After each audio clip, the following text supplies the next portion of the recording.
Very good morning everyone. Today is 29 जुलाई और मैं रजत नागपाल आज के करंट अफेयर लेकर आपके सामने हूँ।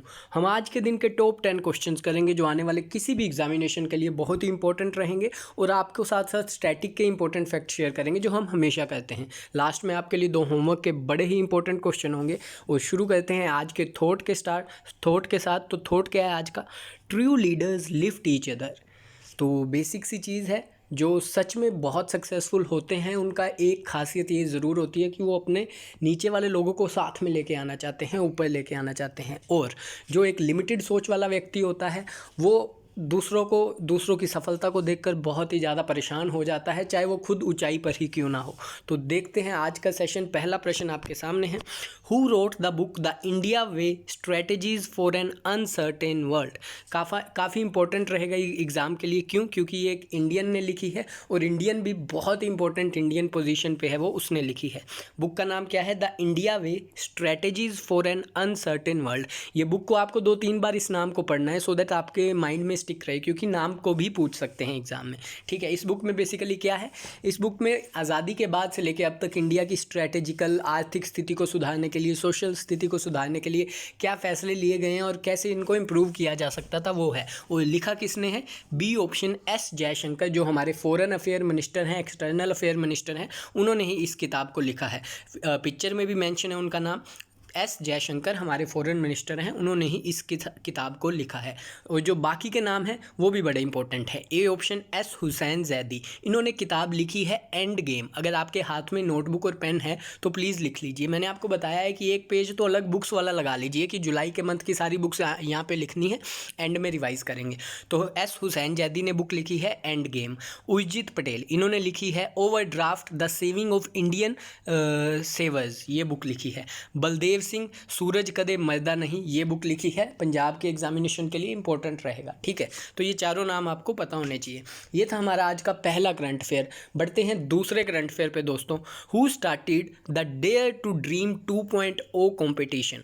डेयर टू ड्रीम 2.0 कॉम्पिटिशन किसने स्टार्ट किया है? 4 आपके सामने ऑप्शन है। पहले ये बता दूं कि ये डेयर टू ड्रीम है क्या। ये बेसिकली एक ऑनलाइन कॉम्पिटिशन है जिसमें आप अपने इनोवेटिव आइडियाज़ को लेकर आ सकते हैं। स्टार्टअप को बेसिकली एंटरप्रेन्योरशिप को, स्टार्टअप को बढ़ावा देने के लिए इस कंपटीशन को रखा गया है कि अगर आपके दिमाग में कोई आइडियाज़ हैं बिज़नेस को लेके और आप कुछ नया करना चाहते हैं तो आप शेयर कीजिए। अगर वो सक्सेसफुल रहा, लोगों को पसंद आया, हमारे जितने भी वो जज करने वाले होंगे, तो आपको इन्वेस्टमेंट दी जाएगी आपके सपने को पूरा करने के लिए। तो ये किसने स्टार्ट किया है? 4 ऑप्शन में से B option DRDO, defence research development organisation ने ही इस कंपटीशन को स्टार्ट किया है। आपको याद रखना है।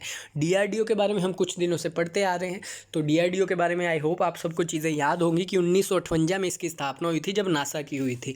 और दिल्ली में इसका हेडक्वार्टर है। जी सतीश रेड्डी इसके चेयरपर्सन हैं और strength origin is in science इसका मोटो है। तो ये आपको DRDO के बारे में भी पता होना चाहिए। ये था हमारा आज का दूसरा प्रश्न। ठीक है, तीसरे प्रश्न पे जाने से पहले मैं आपको रिक्वेस्ट करूंगा कि सेशन को लाइक जरूर करें अगर आपको हेल्पफुल है ये आपके लिए। ठीक है, और शेयर भी दोस्तों में किया कीजिए। तीसरा प्रश्न आपके सामने है, which state launch the free mask distribution scheme. Bharat का ऐसा कौन सा राज्य है जिसने फ्री मास्क डिस्ट्रीब्यूशन स्कीम शुरुआत की है? होगा क्या? बेसिकली जो भी राशन कार्ड होल्डर हैं, जिनके पास भी राशन कार्ड है, उन सब को मास्क फ्री में प्रोवाइड किए जाएंगे। ठीक है, तो आपको पता है कोविड-19 चल रहा है, तो social distancing, sanitising and mask, ये 3 इंपॉर्टेंट फैक्टर्स हैं जो हमें बचा सकते हैं। तो ये किस सरकार ने फैसला लिया है? तमिलनाडु की गवर्नमेंट ने फैसला लिया है कि फ्री मास्क डिस्ट्रीब्यूशन स्कीम वो चलाएगी। तो अच्छा इनिशिएटिव है। नाम आपको याद रखना है राज्य का, तमिलनाडु। और जो ये पिक्चर में देते हुए लेडी को दिखाई दे रहे हैं मास्क, उनका नाम है EDK पलानीस्वामी, यही तमिलनाडु के CM हैं। गवर्नर की बात करें तो बनवारी लाल पुरोहित वहाँ के गवर्नर हैं। और चेन्नई कैपिटल है, आपको पता ही है। मदुरई के अंदर एक मीनाक्षी टेम्पल है, काफ़ी बड़ा और इंडिया का क्लीन टेम्पल माना जाता है। ये भी आपको याद रखना है। पूछ लेते हैं ये वाला टेम्पल कहाँ है, तो मीनाक्षी टेम्पल मदुरई, तमिलनाडु के मदुरई में ही है। और तमिलनाडु है कहाँ? बेसिकली मैंने आपको बहुत बार बताया है, कोरोमंडल कोस्ट पे, कोरोमंडल तट पर है तमिलनाडु। केरल है मालाबार तट पर, और महाराष्ट्र और कर्नाटका का अपर पार्ट, गोवा का पार्ट, वो है कोंकण कोस्ट पर, कोंकण तट पर। तो ये तीनों चीज़ें भी आपको याद रखनी है। और तमिलनाडु के बारे में बताएं तो भरतनाट्यम वहाँ का फेमस डांस फॉर्म है, आपको पता ही है। और अनाईमुड़ी वहाँ का एक नेशनल पार्क है फेमस। और डैम आप मुझे बताएंगे, आपको होमवर्क का क्वेश्चन मिल गया है ये। तो बढ़ते हैं हम अपने आज के फोर्थ करंट अफेयर पर, फोकस बनाए रखें। Where is the meeting of defence ministers of Indian and Indonesia took place. हमें बताना है भारत के डिफेंस मिनिस्टर और इंडोनेशिया के डिफेंस मिनिस्टर की मीटिंग कहाँ पे हुई है। जकार्ता, जो कि अभी की कैपिटल है इंडोनेशिया की, वहाँ पे, न्यू दिल्ली में जो भारत की है, मुंबई में, या कालीमंतन में। ईस्ट कालीमंतन इंडोनेशिया की प्रस्तावित कैपिटल है कि उसको वहाँ पे चेंज कर दिया जाएगा जकार्ता से कालीमंतन में, ठीक है। लेकिन क्वेश्चन क्या है, भारत के डिफेंस मिनिस्टर जो कि राजनाथ सिंह हैं और इंडोनेशिया के डिफेंस मिनिस्टर, यहाँ इनकी मीटिंग कहाँ पे हुई है। तो मीटिंग हुई है इनकी, बी ऑप्शन, नई दिल्ली में। आपको याद रखना है कहाँ हुई है, नई दिल्ली में, ठीक है। तो ये था हमारा फोर्थ क्वेश्चन। बात करें इंडोनेशिया की थोड़ी सी, तो इंडोनेशिया की कैपिटल जैसा कि बताया जकार्ता है। करेंसी रुपया है, रुपया, इंडोनेशियन रुपया। और जोको विडोडो वहाँ के प्रेसिडेंट हैं, ठीक है। तो इतनी चीज़ें आपको यहाँ से भी याद रखनी है। पांचवा प्रश्न आपके सामने आ गया है, बड़ा ही important, very very important. India has handed over 10 broad gauge diesel engines to which country. Bharat ने अभी अभी अपने एक पड़ोसी मुल्क को 10 ब्रॉड गाज डीजल इंजन दिए हैं। तो वो कंट्री का नाम बताना है। उससे पहले आपको ये जो पिक्चर में दिखाई दे रहा है ना, ब्रॉड गाज, मीटर गाज एंड नैरो गाज, इसका मतलब पता होना चाहिए।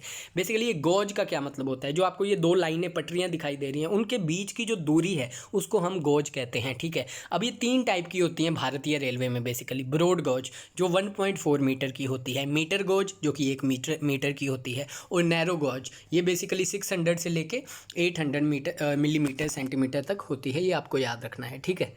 तो ये तीनों टाइप की चीज़ें होती हैं, आपको याद रखना है। और किस कंट्री को अभी अभी 10 लोकोमोटिव इंजन दिए हैं ब्रॉड गाज वाले, तो बी ऑप्शन बांग्लादेश इसका बिल्कुल सही उत्तर है। बांग्लादेश के रेलवे इंफ्रास्ट्रक्चर में काफ़ी इंप्रूवमेंट होगी इसके थ्रू, तो बांग्लादेश इसका बिल्कुल सही उत्तर है। बांग्लादेश की कैपिटल ढाका, करेंसी टका, prime minister Sheikh Hasina, president Abdul Hamid. Bharat अपनी सबसे ज़्यादा लैंड बाउंड्री किससे शेयर करता है, बॉर्डर, इंटरनेशनल बाउंड्री, वो है बांग्लादेश। 1971 में पूर्वी पाकिस्तान से आज़ाद होकर बांग्लादेश एक अलग कंट्री बना, ठीक है। ये आपको याद रखनी है चीज़ें। तो इसी के साथ हम बढ़ते हैं अपने आज के छठे करंट अफेयर पे। छठा करंट अफेयर है, the governor of which state has inaugurated a educational channel called Swayam Prabha online. कौन सी गवर्नर, भारत के किस राज्य की गवर्नर ने इस स्वयं प्रभा नाम का ऑनलाइन चैनल स्टार्ट किया है। बेसिकली ये एक एजुकेशनल चैनल है जो ऑनलाइन आपको दिन में 4 लेक्चर प्रोवाइड करवाएगा। कब कब करवाएगा, सुबह 8 बजे, दोपहर के 12 बजे, शाम के 4 बजे। हाँ, 3 लेक्चर, सॉरी, सुबह 8, दोपहर के 12 और शाम के 4 बजे। तो 3 टाइम ये लेक्चर दिया करेगा। ऑनलाइन लेक्चर होगा, स्टूडेंट्स के लिए है, लॉकडाउन के चलते काफ़ी हेल्प होगी उनको पढ़ाई में। तो ये स्वयं प्रभा नाम का चैनल, आपको नाम याद रखना है। और किसने इसको इनैग्यूरेट किया है, आनंदीबेन पटेल ने। अब आनंदीबेन पटेल कहाँ की गवर्नर हैं, यूपी की। अभी वो एमपी की भी बन गई हैं, लेकिन यूपी की गवर्नर ने स्वयं प्रभा ऑनलाइन चैनल को लॉन्च किया है, यूपी और एमपी की गवर्नर ने। एमपी के पहले लालजी दास टंडन थे जिनका निधन हो गया था, तो अब यूपी की गवर्नर ही एमपी की गवर्नर हैं। तो आनंदीबेन पटेल ने ही स्वयं प्रभा नाम का एजुकेशनल चैनल लॉन्च किया है। ये था हमारा आज का छठा प्रश्न। मूव करते हैं हम अपने आज के 7th करंट अफेयर पे, जो है the first batch of how many Rafale jets flew from France to Ambala. तो ये आपने काफ़ी सुना होगा, कल की न्यूज़ में काफ़ी रहा था ये।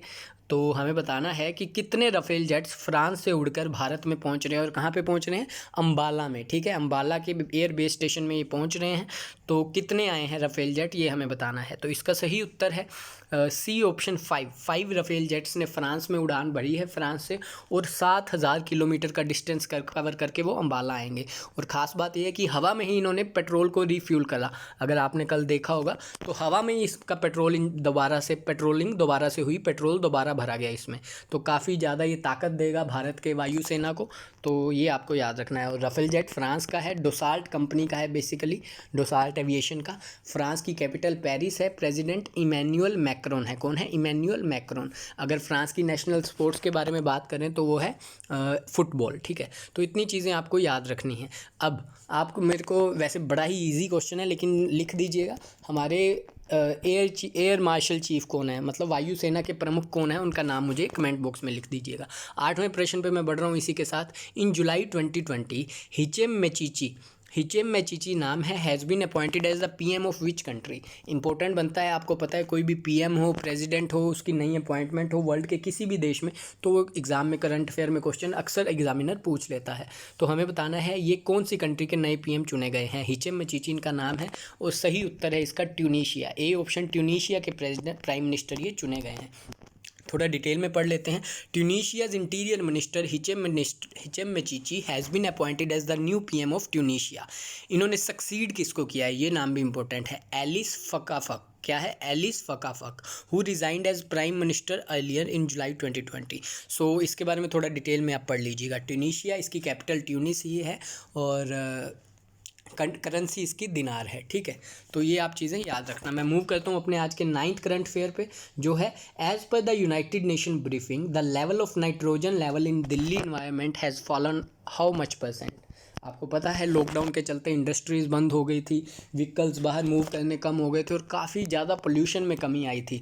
तो यूएन ने अभी अभी अपनी एक पॉलिसी ब्रीफिंग में बताया है कि दिल्ली में नाइट्रोजन लेवल कितना कम हो गया है, ऑलमोस्ट 70%। बहुत बड़ी बात है ये। सी ऑप्शन 70% इसका सही उत्तर है। और सिर्फ दिल्ली में ही नहीं, वर्ल्ड की बड़ी बड़ी सिटी, चाइना में 40%, चाइना की बड़ी बड़ी सिटी में, यूएसए में 30%, तो काफ़ी ज़्यादा पोल्यूशन में कमी आई है। और बिल्कुल सही उत्तर है इसका सी ऑप्शन 70। दिल्ली में 70% नाइट्रोजन में इन्वायरमेंट में कमी आई है, ये यूएन का मानना है। ठीक है, तो ये था हमारा आज का 9th करंट अफेयर। अब 10th करंट अफेयर आपका होमवर्क का क्वेश्चन होगा और 11th आपके लिए स्टैटिक का प्रश्न होगा जो हम डेली करते हैं। तो 10th क्वेश्चन आपके लिए, when is nature conservation day observed and what is the theme. हर साल नेचर कंजर्वेशन डे कब ऑब्जर्व किया जाता है और इस साल का आपको थीम बताना है। ये है आपका करंट अफेयर का क्वेश्चन। मूव करते हैं आपके स्टैटिक प्रश्न के लिए, जो है name the battle when Alexander defeated Porus. और उसके रिलेटेड जितने भी आसपास के फैक्ट्स होंगे प्लीज़ वो भी शेयर कीजिएगा। तो ये था हमारा आज का सेशन। आई होप आपको पसंद आया होगा, क्योंकि मैं आपका टाइम बिल्कुल वेस्ट ना करते हुए point two the point lecture लेकर आता हूं और जब एग्ज़ाम आएगा आपको काफ़ी हेल्प होगी। तो thanks for watching guys. Please share करें अपने दोस्तों में, एजुकेशनल चैनल में जितने भी आप ऐड हैं इसमें शेयर किया कीजिए वीडियो को, मुझे मोटिवेशन मिलेगी। और फीडबैक देते रहें, ऐसे ही जुड़े रहें। Thank you so much guys, have a nice day, take care.